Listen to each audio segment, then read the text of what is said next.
Welcome to my YouTube channel best new knowledge में आप सबों का हार्दिक स्वागत है।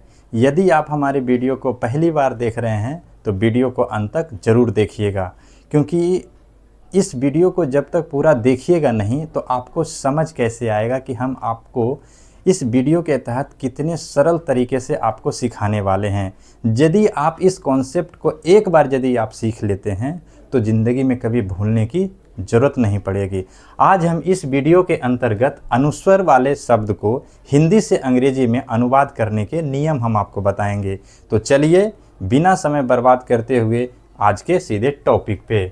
तो आज हम एक 12वां क्लास चल रहा है और 12वां क्लास के अंतर्गत अनुस्वर वाला जो शब्द है उसका पार्ट 2 आज हम देखने वाले हैं। तो देखिए, हमने एक नियम लिखे हैं कि अनुस्वर से लगे अक्षर का उच्चारण यदि म जैसा लगे तो उसके बदले क्या लगाएंगे? एम लगाएंगे। कहने का मेरा मतलब ये हुआ कि जब अनुस्वर वाला कोई भी शब्द है, अगर उस शब्द का जब हम उच्चारण करते हैं और उस उच्चारण करने के दौरान यदि अनुस्वर की जो मात्रा है वो म जैसा लगता है तो उसके बदले हम क्या लगाएंगे? एम लगाएंगे। तो देखिए एक उदाहरण, चा का क्या होगा? चा का CHA से चा। लेकिन जब हम चंपा बोलते हैं तो चंपा बोलने के दौरान अनुस्वर की जो मात्रा है उसका उच्चारण म जैसा लगता है, और चूँकि हम लोग जानते हैं कि म यदि उच्चारण होता है तो उसके बदले एम लगाते हैं। तो इस शब्द में अनुस्वर की जो मात्रा है उसके बदले हम क्या लगाएंगे? एम लगाएंगे।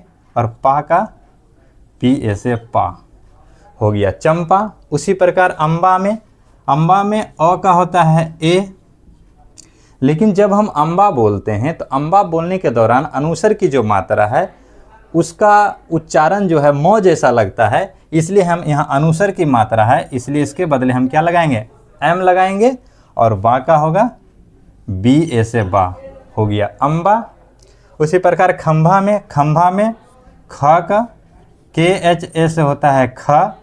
लेकिन जब हम खंभा बोलते हैं तो खंभा बोलने के दौरान अनुस्वर की जो मात्रा है उसका उच्चारण म जैसा लगता है, इसलिए अनुस्वर के बदले यहाँ पे हम लगाएंगे एम।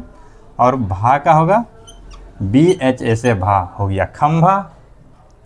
यदि यह कॉन्सेप्ट आपको समझ में आ रहा है और हमारे पढ़ाने का तरीका यदि आपको बेहद पसंद आ रहा है तो चैनल को क्या कीजिए, लाइक भी करते जाइए। और इस चैनल पे यदि आप हमारे वीडियो को पहली बार देख रहे हैं तो चैनल को सब्सक्राइब करें और साथ में बेल आइकन भी दबा दें, ताकि इस तरह से इन्फॉर्मेशन वीडियो यदि हम अपलोड करते हैं तो आपको नोटिफिकेशन पहले मिले और आप उसको अच्छे से देख सकें और समझ सकें। तो चलिए आगे बढ़ते हैं। पंपा में प का क्या होगा? PA से पा।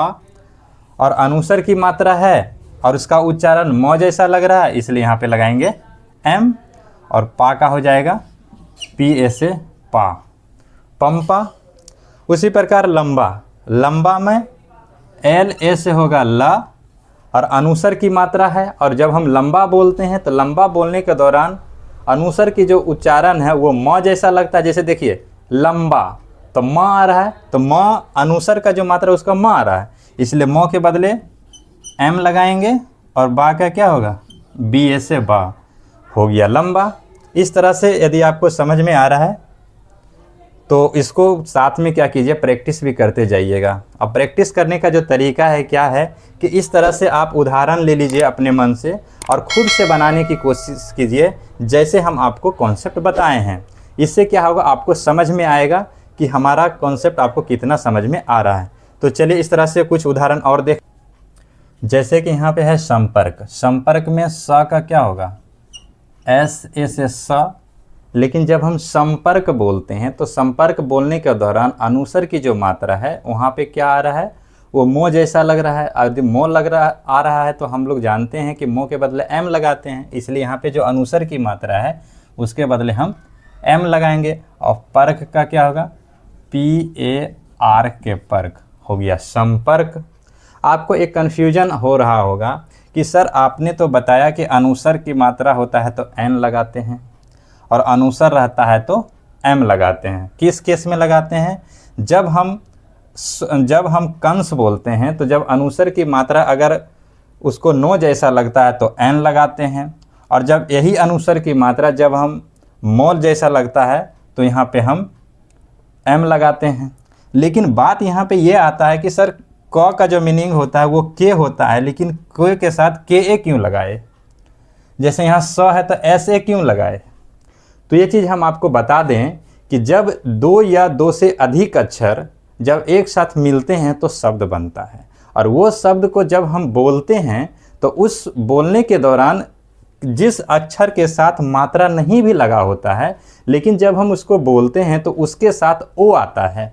जब ओ आता है इसलिए हम उसके बदले हम ए लगाते हैं। जैसे हम कंस बोलते हैं तो को के साथ ओ आ रहा है, इसलिए के साथ हम ए लगाएं। उसी प्रकार यहाँ पे क्या होता है, संपर्क। तो जब हम संपर्क बोलते हैं तो सो के साथ ओ आ रहा है, इसलिए हम एस के साथ ए लगाएं। और अनुस्वर की मात्रा यहाँ पे मो लग रहा है, इसलिए यहाँ पे एम लगाए हैं। तो समझ में क्लियर हो गया है डाउट? आगे बढ़ते हैं। रंभा, रंभा में र का क्या होगा, आर ए से होता है र, और अनुस्वर की मात्रा है तो यहाँ पे एम लगाएंगे, और भा का बी एच ए से भा, हो गया रंभा। उसी प्रकार संपत्ति, तो जब संपत्ति बोलते हैं तो संपत्ति में सो के साथ ओ आ रहा है, तो यहाँ पे क्या होगा, एस ए से हो गया स। और जब हम संपत्ति बोलते हैं तो संपत्ति बोलने के दौरान अनुस्वर की जो मात्रा है उसका उच्चारण मो जैसा लग रहा है, इसलिए मो लग रहा है, तो इसलिए अनुस्वर के बदले यहाँ पे क्या लगाएंगे, एम लगाएंगे, हो गया सम। और पत्ती का क्या होता है, पी ए टी आई से पत्ती, हो गया क्या हो गया, संपत्ति। यदि ये कॉन्सेप्ट ज़्यादा आपको समझ में आ रहा है तो ये फ़ायदा तभी करेगा, जो मेरे ये व्यूवर देख रहे हैं वो फ़ायदा तभी करेगा जब इस तरह से दो चार को उदाहरण ले लीजिए और उसको खुद से बनाने की कोशिश कीजिए और प्रैक्टिस कीजिए। इससे क्या होगा, आप भी सीख पाएंगे, और जब ये कॉन्सेप्ट एक बार यदि आप समझ लेंगे तो कभी आप भूल नहीं पाइएगा, और ज़रूरत पड़ने पे किसी को जब सिखाने की जब बात आएगा तो आप उसको अच्छे से सिखा पाएंगे। तो इस तरह से आज तक का वीडियो हम यहीं रखते हैं। तब तक के लिए जाने की इजाज़त दीजिए। धन्यवाद।